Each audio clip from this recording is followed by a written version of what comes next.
Foi uma sessão tensa e mostrou o Supremo Tribunal Federal dividido sobre o direito de 12 réus do mensalão de apresentarem os chamados embargos infringentes. É um tipo de recurso que, na prática, pode significar um novo julgamento para o ex-ministro José Dirceu, os deputados José Genuíno e João Paulo Cunha e o ex-tesoureiro do PT, Delúbio Soares, o operador do mensalão Marcos Valério e outros 7 condenados. O placar do STF está 5-5. De um lado, os novos ministros que veem nos embargos uma forma de garantir uma segunda chance aos réus, já que, como eles foram julgados diretamente pelo Supremo, não podem recorrer a nenhuma outra instância. Já os ministros mais antigos consideram que ser julgado pelo STF já configura um privilégio e que a decisão não pode mais ser revista. Não é só o destino dos réus que está em jogo. Como fica a credibilidade da justiça? Não corremos o risco de estender indefinidamente o julgamento? E o que podemos dizer do direito de defesa dos condenados? Ficará comprometido se não puderem apresentar os embargos infringentes?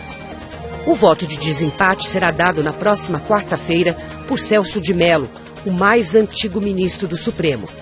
Ele já declarou na primeira fase do julgamento que era favorável aos embargos infringentes. Ao final da sessão desta quinta, Celso de Mello disse que ouviu atentamente os argumentos dos colegas e dos advogados e que seu voto já estava pronto, definido. Abre aspas. Já formei a minha convicção. Fecha aspas.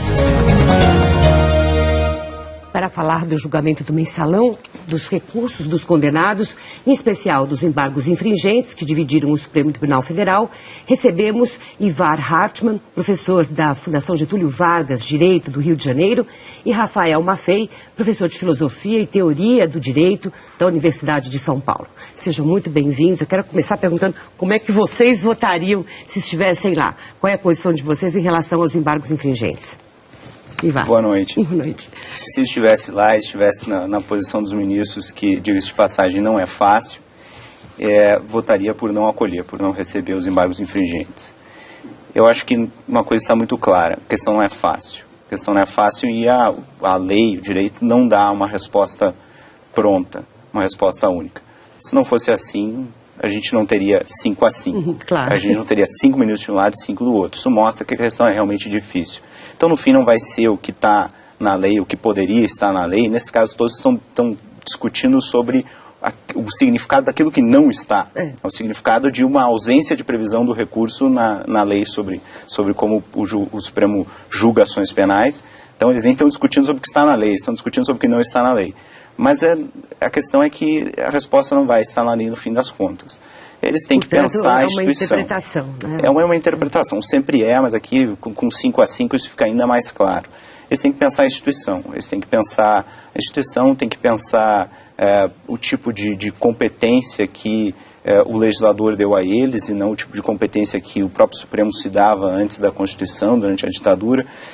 Eles têm que pensar nos resultados, né, o que significa aquilo que eles estão julgando e, acima de tudo, eles têm que pensar o que significa para os réus que o Supremo, na sua composição de pleno, quer dizer, o Supremo inteiro, todos os ministros lá no Supremo, ainda que em alguns casos já tivessem alguns aposentados, mas eram todos que estavam na corte na época, se sentaram, se debruçaram sobre o caso em sessões 4 meses, quer dizer, mais de 50 sessões. Quer dizer, nenhum réu no Brasil teve o seu caso mais pensado e mais discutido, mais reavaliado. Anos anteriores, teve indas e vindas, mudanças de voto, agora novas mudanças em questões da sentença durante os embargos refratórios.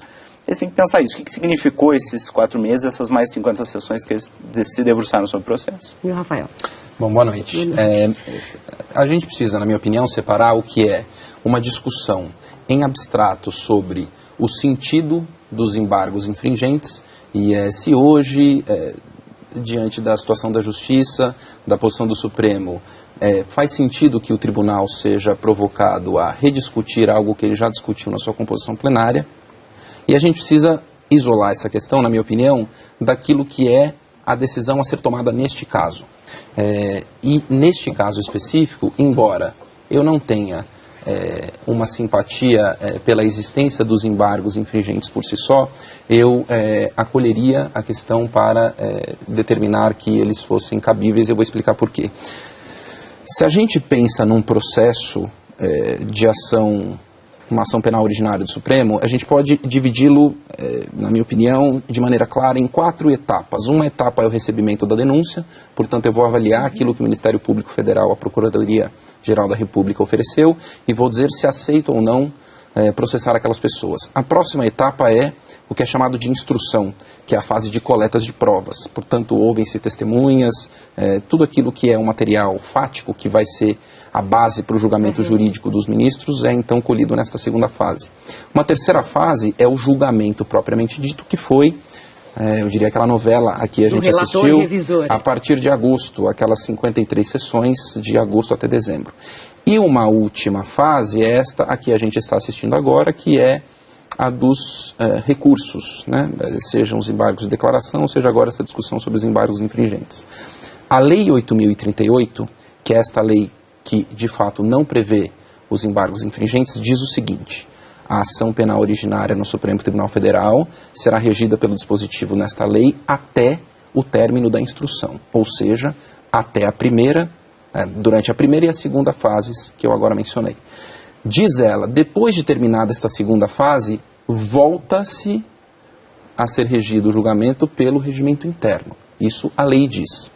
Portanto, a partir daquilo que foi publicamente assistido nas sessões de julgamento, tudo aquilo já estava novamente sob o abrigo do regimento. O égide do regimento, sob a égide do regimento. E na minha opinião, o que eu acho mais determinante da posição de que se deveriam aceitar os embargos infringentes é o fato de que o próprio tribunal, né, a gente muito falou sobre a existência ou não de precedentes, mas neste próprio caso, o tribunal já se comportou como quem aceita que o regimento continua valendo, na medida em que ele, em primeiro lugar, conduziu o julgamento com a figura de um relator e de um revisor. O revisor não é previsto na Lei 8.038, ele só é previsto no regimento interno. Portanto, tudo aquilo que aconteceu já aconteceu na lógica e na forma mandada pelo regimento. E mais ainda, na última fase, que seria a fase dos recursos, né, os embargos de declaração, muito embora a gente possa dizer que os embargos de declaração não existem só no regimento, existem também no Código de Processo Penal, eles foram aceitos, pela informação que eu tenho, num prazo que não é o prazo do Código de Processo Penal, que é de 2 dias, mas sim no prazo de 5 dias, que é o prazo do regimento. Portanto, o que me parece ter sido o comportamento do Supremo até aqui, no tocante a como ele próprio interpreta os limites entre a lei nova, que não prevê os embargos, e o regimento, que foi recepcionado, na minha opinião, como lei na Constituição de 88, já mostra que o comportamento jurisdicional do Supremo foi... Aceita de vez em quando e outras vezes não. Eu diria, mais do que de vez em quando, Rafael, a partir de um instante em específico, no sentido que a lei determina, né? Terminou a instrução, vai começar o julgamento, começa-se o julgamento nos moldes determinados pelo regimento. Mas por essa razão, acompanhando os votos já de 10 ministros, digamos que houve uma certa evolução na argumentação. Então, no começo, digamos, a principal questão até era essa, a lei versus o regimento. A partir de hoje, especialmente, quando os ministros mais antigos começaram a votar, a gente percebeu que havia já uma preocupação com o futuro da Justiça, do Supremo, se houver esse instrumento do embargo. Ou seja, tudo isso que você falou é verdade, porém não havia um caso anterior com embargos infringentes que pudesse servir de modelo. Quer dizer, não é um casuísmo apenas para isso, porque não há, todos eles disseram isso aqui é inédito. Essa evolução pode pôr, digamos, em contraponto o futuro da justiça versus o direito dos réus? O que você acha? O que tem mais peso nessa balança? Eu acho que o futuro da justiça significa também o futuro dos réus. O Supremo tem que estar apto a continuar decidindo de maneira regular, sem ser enterrado por processo, soterrado por processo e novos recursos, porque senão ele não vai conseguir atender os réus. Então não é uma coisa ou outra, as coisas estão juntas. Ele para atender os réus, ele precisa atender o próprio funcionamento da casa, ele tem que pensar que tipo de tribunal ele quer ser. Então, eu concordo com o Rafael, isso de fato é uma questão difícil e de fato a lei lá fala, olha, no julgamento vale o regimento interno. Só que a lei não diz que julgamento inclui recurso. A lei não fala em recurso. A lei prevê também outros tipos, além da ação penal, regula outros tipos de processo que ocorrem no Supremo, e nesses outros ela prevê recursos que possam existir. Para a ação penal ela não prevê. Então, ela diz que para um julgamento vale o regimento interno, mas de onde é que está a interpretação de que dentro de julgamento inclui também recursos? Essa interpretação do Supremo, daqueles ministros que votaram para interpretar dessa maneira, quando fala julgamento, na verdade, está incluindo também recursos, vem de um certo fetiche por recursos. Mas a gente percebe, deu para perceber no argumento tanto do ministro Gilmar Mendes quanto do Marco Aurélio Mello, que foram os últimos, que ele, acho que o Marco Aurélio chegaram a dizer, nós estamos quebrando uma cultura da impunidade. A justiça sempre foi criticada no Brasil pela sua infinidade de recursos que vão prorrogando cada vez mais a punição do réu. E digamos, o réu poderoso, o réu que tem dinheiro, o réu que pode pagar bons advogados, sempre conseguiu, digamos, adiar a sua punição. Portanto, é isso que está em jogo, uma mudança nessa cultura, uma mudança do que chamam de garantismo do Supremo, de cumprir ali a norma do direito versus mudar uma cultura que incomoda a sociedade brasileira? Eu acho que, sem dúvida, essa dimensão está sim presente no julgamento. Durante todas as sessões, né, enfim, durante toda aquela fase de julgamento que aconteceu no segundo semestre do ano passado, era muito evidente como o tribunal, nas suas manifestações, estava fazendo, a pretexto de julgar aquele caso, coisas distintas, né, que, ora, significavam a análise técnica daquilo que estava ali sendo apresentado ali como prova e como tese jurídica, e ora a construção da própria imagem do tribunal como sendo um tribunal que está conectado com aquilo que se espera que a justiça seja capaz de fazer, ou seja, de fazer a lei ser aplicada, de dar conta da sua competência e de garantir a efetividade dos seus provimentos jurisdicionais. Portanto, concordo com o Ivar quando ele diz que está também em jogo a percepção pública de quão capaz o Supremo será de dar efetividade ao seu julgamento. A ministra Carmen Lúcia teve um argumento interessante também no voto dela, que é o fato de que não há embargos infringentes no STJ, que é um tribunal superior, ou em outros tribunais, nos TRFs, nos tribunais de justiça, quando a votação se dá no pleno de juízes. Portanto, cria uma diferença de tratamento entre alguns que têm foro privilegiado, inclusive, que vão direto para o STJ, como é o caso do ministro de Estado, ele é julgado pelo STJ, lá ele não teria embargo infringente. E um réu no STF tem o embargo, né, teria o embargo infringente, porque aqui já está resolvido que não tem. Portanto, não começa a ter também, digamos, outras implicações, além dessa disparidade entre lei e regimento. Sim, esse argumento é isso que muitos ministros começaram a fazer, essa reflexão, especialmente hoje, essa reflexão sobre o que significa essa decisão e não só, estamos tomando essa decisão em função do que o regimento, a lei diz. Não, o que significa essa decisão? Bom, em primeiro lugar, significa isso. A lei que regula a ação penal para o Supremo, ela regula a ação penal também para o STJ. E no STJ não existe os embargos infringentes porque a lei não prevê os embargos infringentes. Além do mais, mesmo em casos de embargos infringentes que existem nos tribunais inferiores ou mesmo no STJ, sempre há uma possibilidade de ir mais para cima, de levar a questão para um tribunal, digamos assim, que está mais alto, que em tese é mais qualificado, que seria o Supremo, no caso do STJ. No caso do Supremo aqui, não tem como ir para cima, não tem outro órgão, outra composição, já foi a composição máxima. Não tem como outro tribunal, não tem outra possibilidade a não ser o próprio Supremo revisar. E aí, quem garante que ele vai decidir melhor na segunda vez? Quando o próprio pleno decidir a segunda vez... Ele pode decidir diferente, sim, porque há novos ministros. Mas ninguém garante que vai ser melhor. Pode haver outras trocas, ou seja, pode ser diferente de fato. Né? Sim, a gente pode ter a aposentadoria do ministro Celso de Mello, a gente não sabe. Provável, Agora, Celso de Mello, ele vai ter o voto definitivo de desempate, o voto que, enfim, resolve essa questão, e ele mesmo se referiu hoje já se pronunciou sobre isso no dia 2 de agosto do ano de 2012.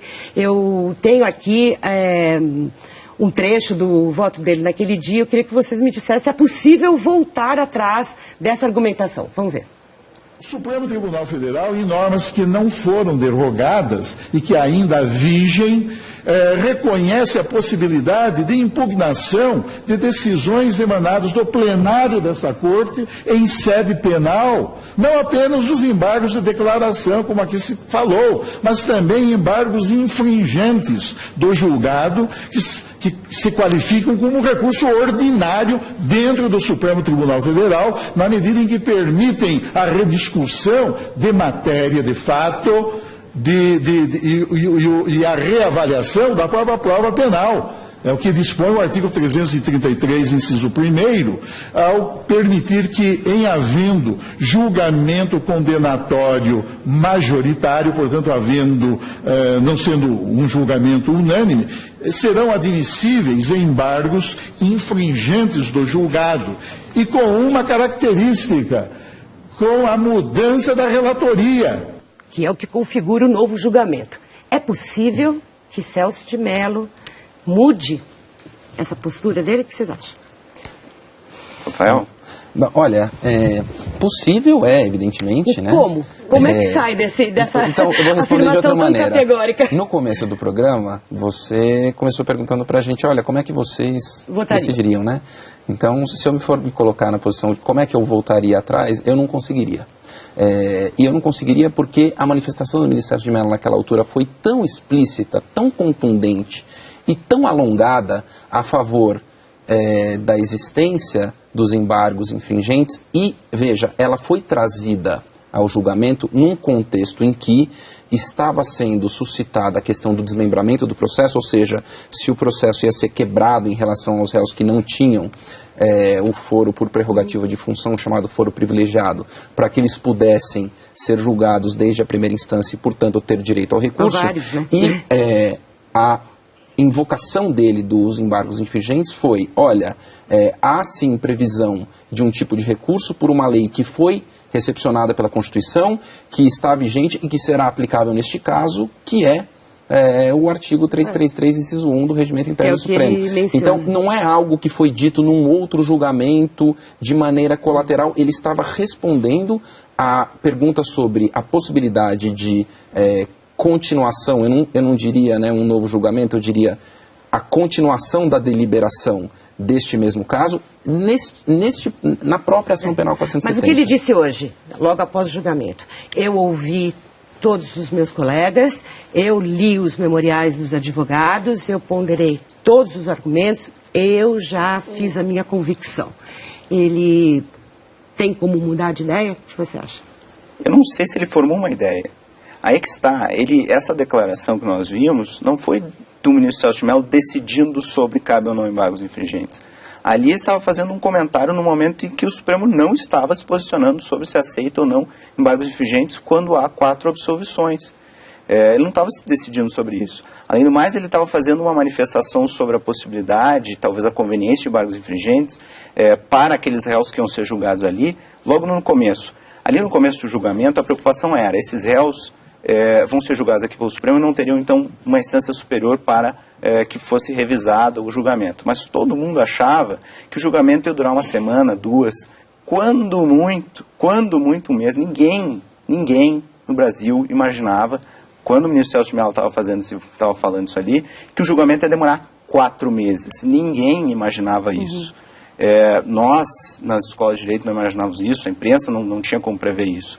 Ninguém imaginava também que nós teríamos depois uma nova fase de julgamento de embargos declaratórios que ia durar quase 1 mês e que ia ter a correção de diversos erros, de diversos problemas já do julgamento. Mesmo no ano passado, durante essas 53 sessões, nós tivemos ministros mudando de posição a todo momento. Tivemos várias vezes mudanças de posição, que é, de certa forma, uma revisão. É o próprio ministro revisando aquilo que ele tinha falado antes. Agora, o ministro Celso de Mello não se manifestou, ele não estava decidindo. Então, quando ele fala agora, eu não mudei meu voto, eu ouvi os outros colegas ministros, mas não mudei meu voto, para mim o que ele pode estar falando é o seguinte, eu fiz o voto quando o Supremo realmente foi perguntado sobre cabe ou não embargos infringentes, eu fiz o meu voto e cheguei aqui para a sessão com o meu voto pronto. Ouvi os votos dos meus colegas ministros e não mudei o meu voto. Mas ele pode estar falando do voto que ele fez agora, e não há um ano atrás, porque um ano atrás ele não foi perguntado por isso. Então, não vejo problema nenhum ele poder efetivamente ser perguntado, ele tomar uma posição. Inclusive, em relação àquilo que eu disse no dia 2 de agosto, agora, sempre se diz que um julgamento do Supremo Tribunal Federal é um julgamento político também, que não há como escapar disso. Os próximos ministros são nomeados politicamente. Eu quero saber se vocês acham que essas conclusões, essas decisões tiveram uma carga política muito grande, o que, afinal de contas, acima de qualquer coisa, esteve em julgamento naquele plenário do tribunal, mas daqui a pouquinho, depois do intervalo. Essa fase do julgamento do Mensalão está quase acabando. A gente está aqui no limiar de uma decisão importantíssima para o futuro do Brasil, da justiça, de como a gente vê o Poder Judiciário. Eu pergunto para vocês o que é mais importante num julgamento como esse, o que a gente vai ganhar como sociedade, qual é a carga política que pesou ali sobre os ombros de cada um daqueles ministros, já que se sabe, nenhum julgamento no Supremo Tribunal Federal é isento do aspecto político, né? O que você acha, Rafael?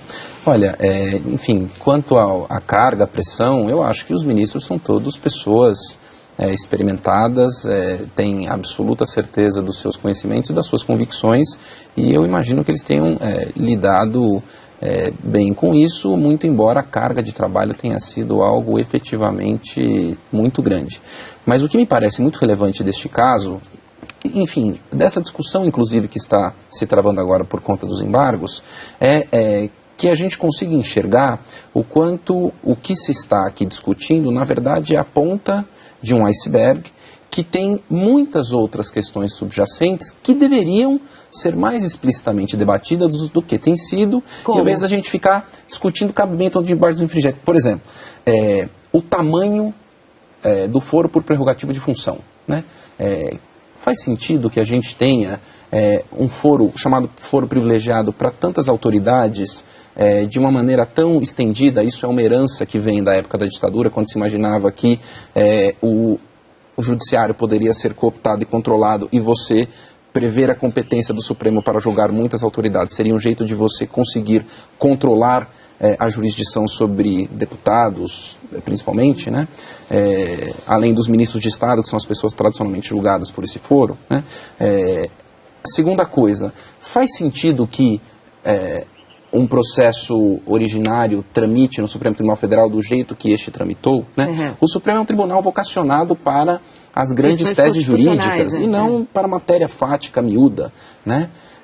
E, em terceiro lugar, eu acho que faria sentido que a gente fizesse uma reflexão sobre a adequação da maneira como o tribunal lida com a sua competência em face da exigência de um tratado internacional para que as pessoas sejam submetidas a um julgamento com revisão. Como isso poderia ser facilmente resolvido com a primeira instância, digamos assim, acontecendo em uma das turmas do tribunal e a possibilidade de um novo recurso para o plenário. Para o plenário, que poderia resolver. Rapidamente, por favor.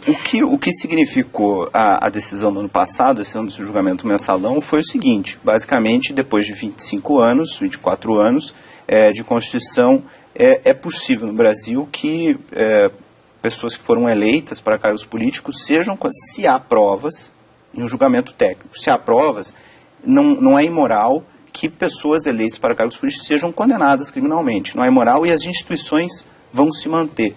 É possível, depois não era possível um ano depois da nova Constituição, ainda era instável a instituição brasileira, mas agora é possível. Democracia resistente, bastante.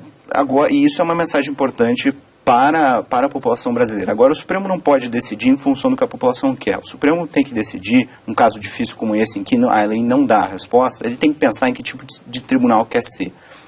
O tipo de recurso que surgiu depois de algumas modificações, principalmente da reforma do Judiciário, para tentar diminuir a quantidade de processos que o Supremo tem que julgar todos os anos, surgiu em 2011. No final de 2011, esse recurso significava já um passivo para o Supremo de 5 mil processos. Do jeito que as coisas estão indo, aquilo que o Supremo recebe desse principal recurso, que representa 2/3 daquilo que o Supremo recebe de processos, do jeito que as coisas estão indo, no final do ano que vem, esse passivo vai ser de 50 mil. Ou seja, nunca em serão 3 anos, em 3 anos, esse passivo de processo do principal tipo de recurso que o Supremo tem para julgar multiplicou por 10. Como que ele vai julgar e como é que ele vai atender os réus? Como é que vai dar pleno direito de defesa para os réus de outros processos? Se ele não tem meios físicos, porque ele está rejulgando algo que passou mais de 50 sessões julgando.